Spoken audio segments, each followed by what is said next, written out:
Okay, so this video is basically being made to bridge the gap between people who only know one knot, the old twisty fisherman's knot, and people who want to learn more and catch more consistently and have less break-offs. If you're buying pre-made rigs, stop, because this is the thing about these knots. They're not just for inshore fishing. You could use them for inshore or freshwater or even sometimes offshore fishing, depending on what you're going for.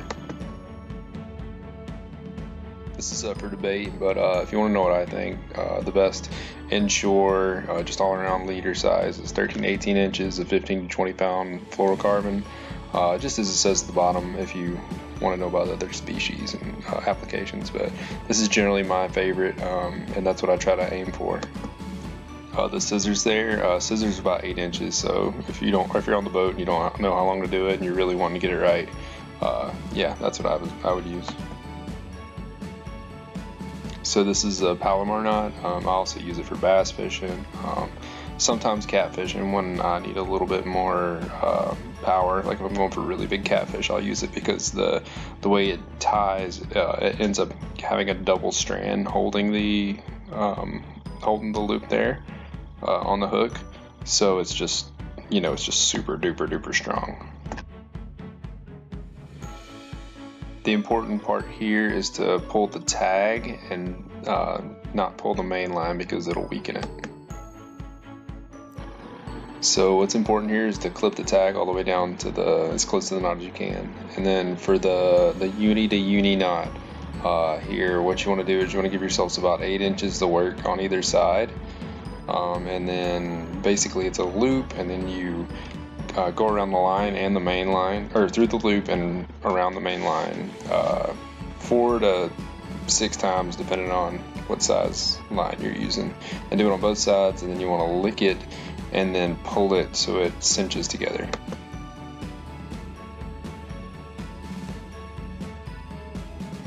You can see me pulling it tight on this side, pulling the tag, and then I'll do the same knot on the other side, and then I'll pull it tight before I lick it and then cinch it down.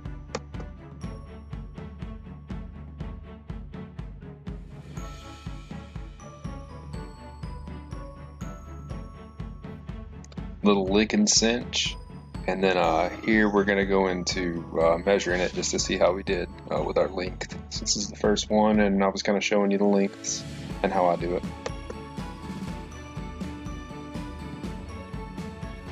So to snell a hook, basically I run the leader line down the shank of the hook, just a little bit, enough to give myself room to tie the knot. So you run it down through, and then you grab the other side of the leader and wrap it around the shank below the eyelet, and then you wrap it in a way where it goes nice and neat and spirals downward, about 9 or 10 wraps, and then you go back up through the back of the eyelet and out through the front. That way it pulls the hook and it actually hooks the fish without you actually having to do anything except for just the pressure, and it's a little bit better angle than normal.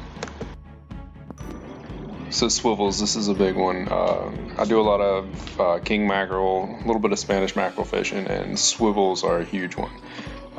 It wasn't until after a year of all that fishing for them and not catching very many, I figured out that swivels are not created equally. These itty bitty ones are rated 80 pounds. You can get them from 40, 50 to 80, even higher than that, and they're still itty bitty compared to the Walmart ones that are rated for like 25 max. Palomar again, Palomar is just my go-to. The only time I wouldn't use it in this application is if I was using a super tiny swivel and super heavy leader line, because sometimes the knot, the loop in the knot with the big line will go over one side of the swivel, and it will weaken the knot and also make the swivel work half as well. Huge fan of trimming up wherever I can. So basically when I use 1.5 ounces or more in this setup, above the swivel, between the weight and the swivel, I like to use a bead. It keeps the heavy weight from coming and crashing down on the knot and messing up your main line, your braid there, or mono, or whatever you're going to use. I like to use braid, but yeah. So a lot of times you get those break-offs where you just bring up just your just your main line, and you're like, man, what happened? And that's what's happening, is your weight's coming down and crashing and basically cutting you off and costing you, you know, at least $5 a pop, sometimes more. And I can't say enough about this, what I call the I don't know knot. Literally, I used braid and just kept losing fish, pulling knots, and then I learned this knot, and like, it's never been an issue since. So definitely use this knot. So when it comes to weight, a lot of people like to buy big weights and stuff like that.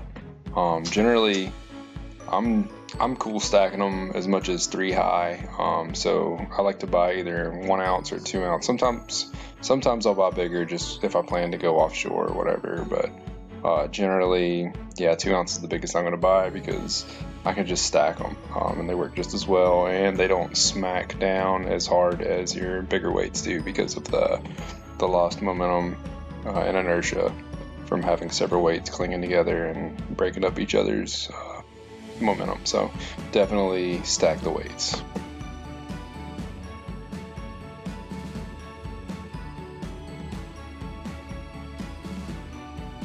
So what you'll see here is I got a couple weights on there, and then I'm making a uni to uni knot, which I showed previously.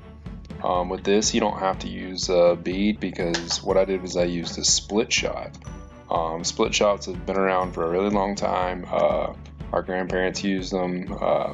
They know what they're doing. Our dads use them. I mean, that's how I was brought up.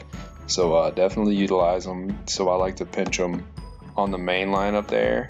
And then I basically just, after I get it on there good, I'll just slide it down, and then I'll pinch it. And that'll keep it from sliding past the knot. And it does the same thing as a bead and a swivel, except for it doesn't let the bait rotate, but that's usually not a huge issue when you're bottom fishing. So the situation I would use this is when I'm sheephead fishing, or especially when the water is super clear, because I don't want the sheephead, they're extremely tackle shy, so I don't want them to see a bright bead. Where if I was catfishing, a bead might attract the fish. I want to use a split shot for sheep's head to do exactly the opposite. Here I just want to touch on make sure that you're using enough weight to keep your bait on bottom. A lot of people would just throw their stuff out there and then wait for it to sink to the bottom or whatever, and sometimes the current moves so fast that this doesn't happen. So I see a lot of young fishermen that get on the boat with me, and not young people, but young to fishing in current, like inshore. So you definitely want to throw it out, let it splash, drop to the bottom, and then kind of pull your rod tip up and drop it back down and feel that weight bounce in the bottom.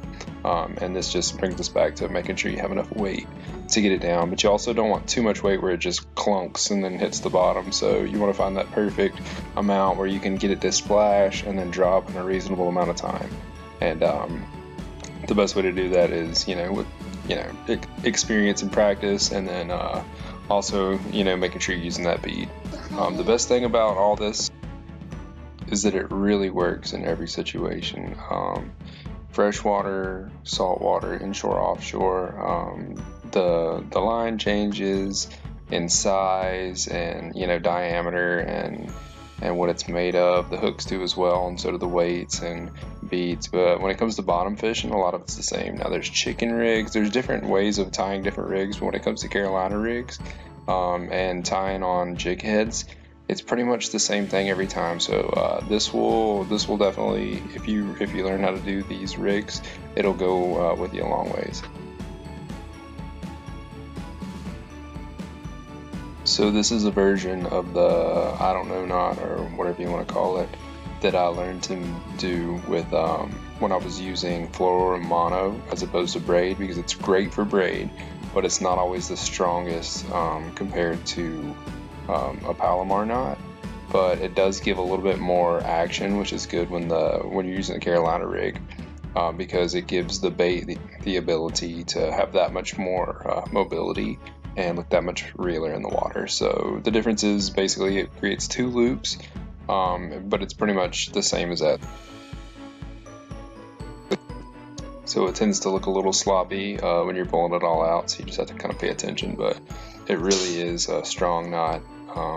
You can tell, I mean, it's double looped, super strong knot, so it's twice the strength basically, and it really works well in most situations. Yeah, it cleans up pretty nice. So anyways, please like and subscribe. I try not to nerd out on knots every video, but I feel like this is important for those that want to learn, and especially for newer fishermen who really want to be productive. So if you have any questions, hit me up in the comments, and like I said, like and subscribe and share, please. Thanks.